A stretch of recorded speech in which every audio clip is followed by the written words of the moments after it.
Hello everyone. I'd like to start with an invocation, Asato mantra. Asato ma satgamaya Tamaso ma jyotirgamaya Mrityorma amritangamaya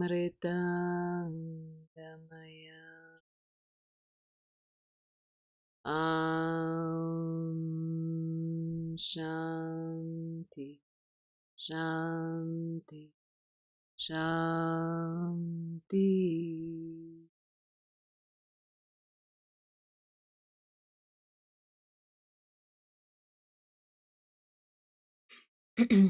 This mantra means from untruth to truth, from darkness to light, from mortality to immortality. May we all know peace. And we say it 3 times, one for ourselves, one for the people around us, or your teacher, if you're with your teacher, and one for the rest of the world. So thank you for being here today. For those who don't know me yet, I'm Claire. I'm a Yoga Nidra teacher and I'm a counselor in Ayurveda. Ayurveda is the traditional medicine system from India. It's the science of living, or the art of living, actually. And to put it very simply, it works with the 5 elements of earth, water, fire, air, and space, ether, or also called Akash in Sanskrit. And so it works with these 5 elements to allow us to come to balance. And I'm also passionate about the moon and about Jyotish. Jyotish is the Vedic astrology system. It's also called, actually it means the science of light, Jyotish. And it's also called the eye of the Vedas because it can see it all. It can see in the past, it can see the present, it can see the future. And in Jyotish, the moon is most important because it represents the mind and the emotions and the inner self. And Jyotish also works with the zodiac constellations. So, like tropical astrology, it works with the constellations. Each is associated with an element. So again, we have earth, water, fire, and air, and space is the container for them all.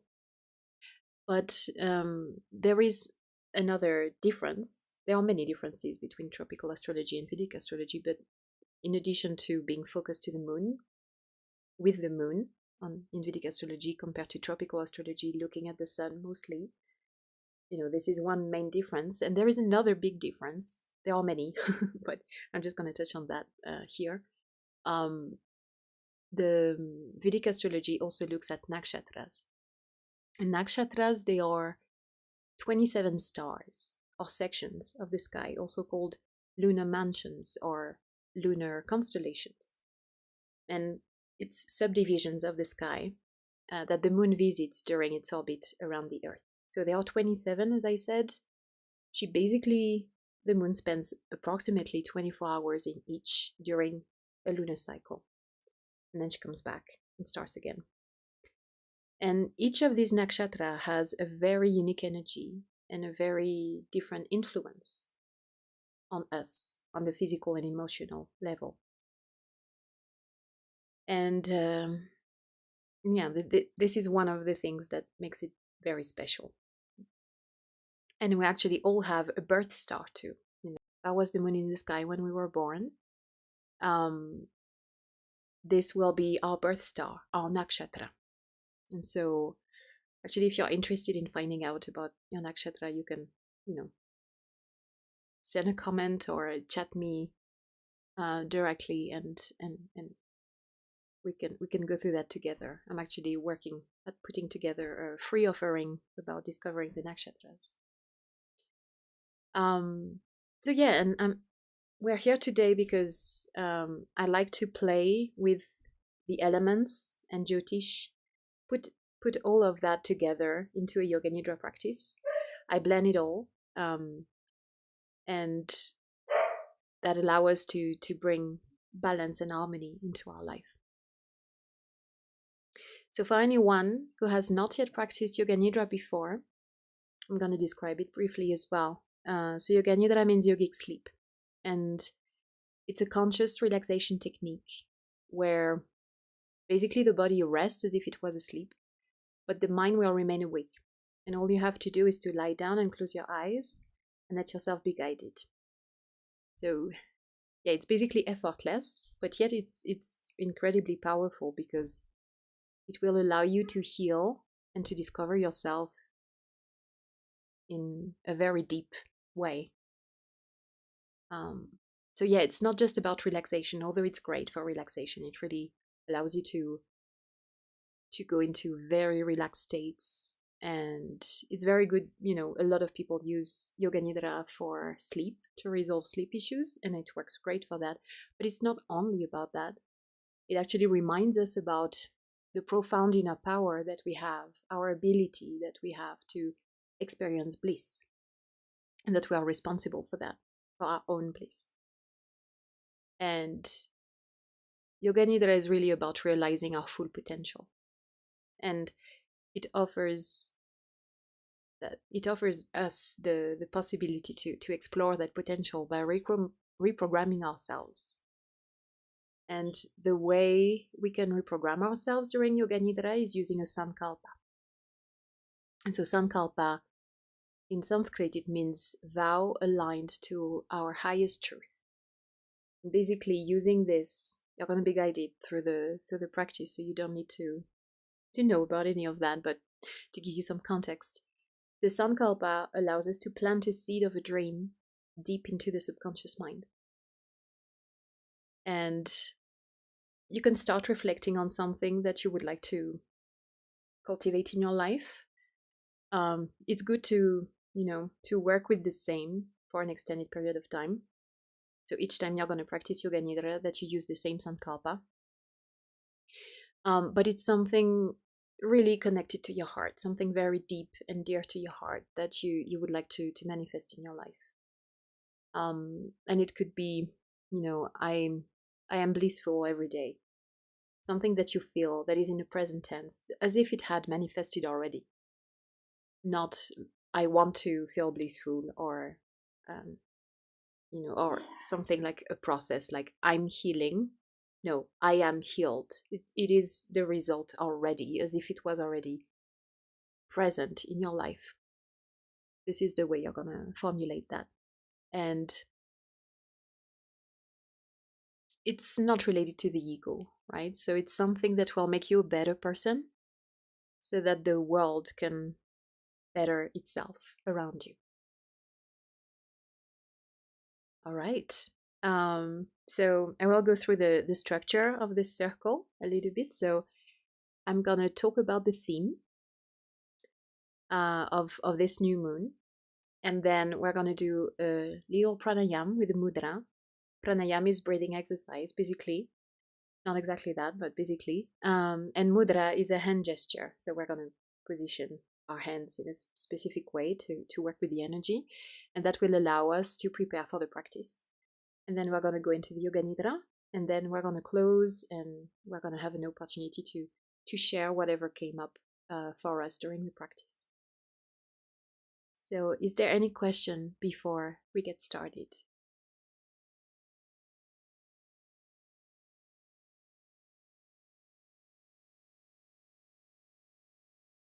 All right.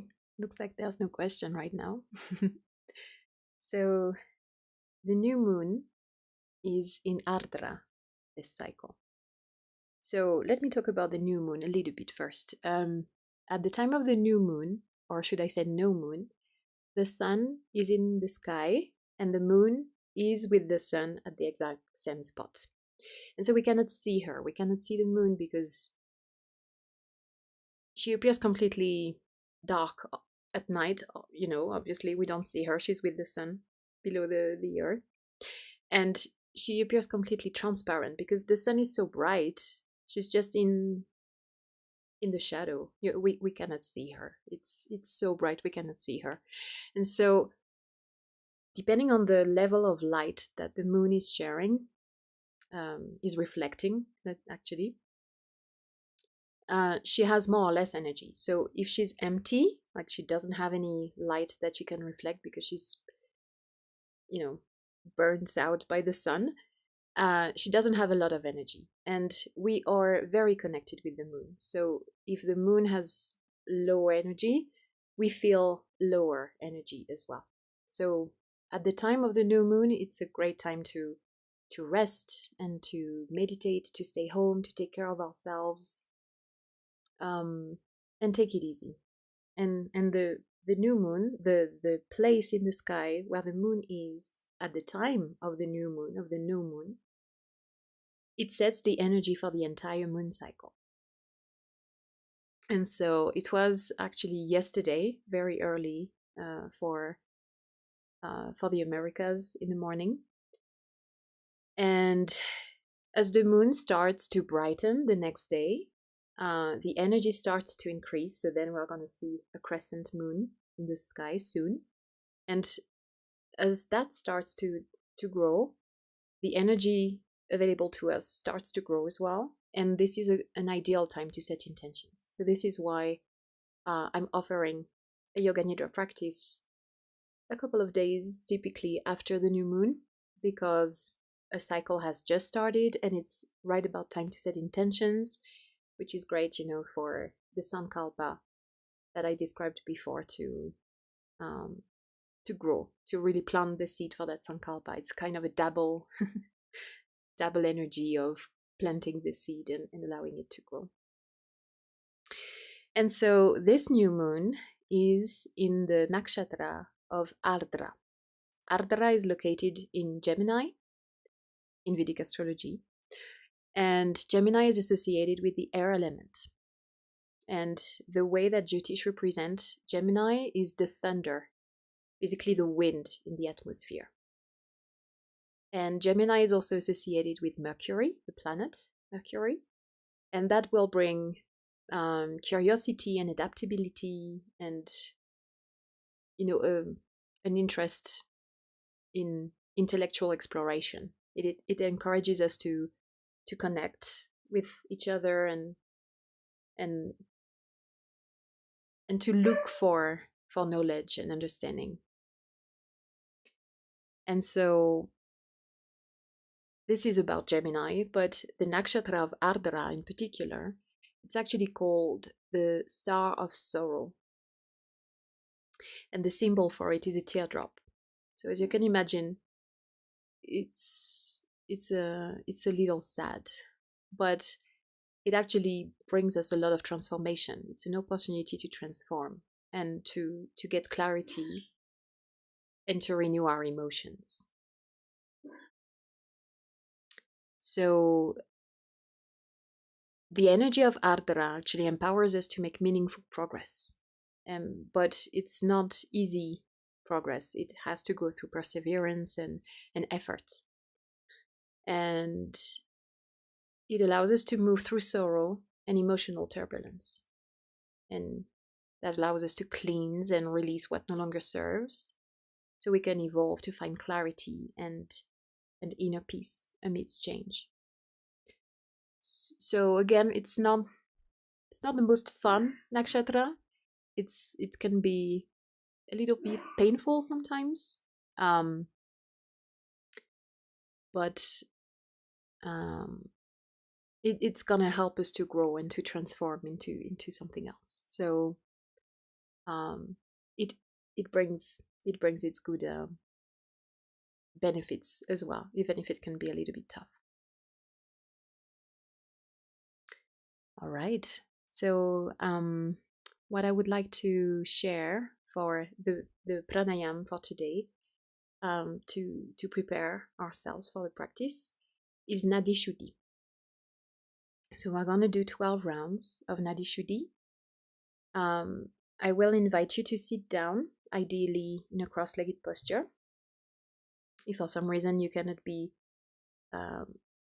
cross-legged, find a way to cross your legs by at least having your right ankle above your left ankle, and to to keep it at least crossed at the level of the ankles, even if you're seated in a chair or if you're seated at the edge of your bed. That will close the energy circle. And as you do this, then you can keep your left hand on your lap, relaxed. And we're going to use the right hand. We're going to put together the index finger and the middle finger in the middle of the palm of the hands. And then you're going to keep together the ring finger and pinky finger and extend them as best you can. And same, you're going to extend the thumb as best you can. So that looks a little bit like a phone, right? And this is the mudra. So this is all you need to know in terms of the posture. And keep your arm relaxed as much as you can. And what we're going to do is first exhale completely so that we empty the air. And once that's done, you're going to block. You do everything with your eyes closed. You're going to block your right nostril with your thumb. And here you're going to inhale and exhale from the left nostril. And once your exhale is complete, you're going to block your left nostril with the ring finger. And you're going to inhale and exhale from the right nostril. And that's one round. And we're going to do that 12 times, 12 rounds. So I'm going to show you one. Exhale. Inhale from the left.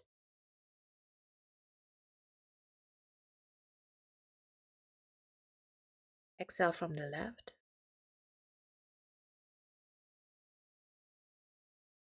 Now block the left and inhale from the right.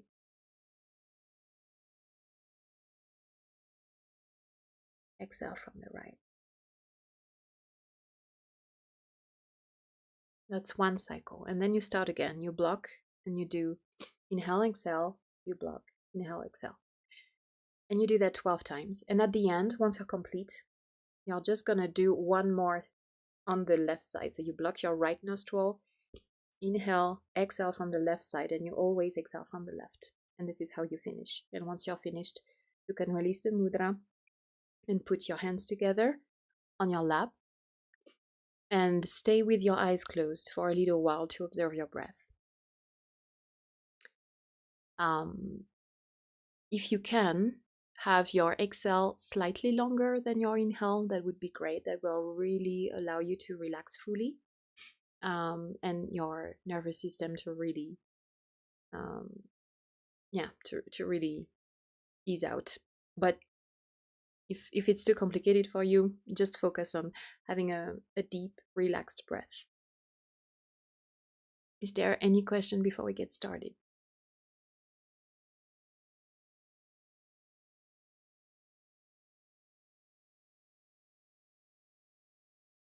All right, looks like there's no question today. So we'll do that together. And after this, we'll go into the Yoga Nidra. All right, so close your eyes. Again, this is the mudra. With your hands relaxed on your lap and your legs crossed. And you start with an exhale, a full exhale. Now you block your right nostril and you start Nadi Shuddhi 12 rounds.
Once you're complete with your 12 rounds, lock your right nostril, your thumb,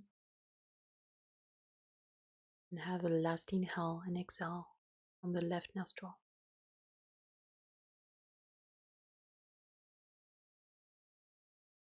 Then release the mudra. Put your hands on your lap, your eyes closed, and observe your breath.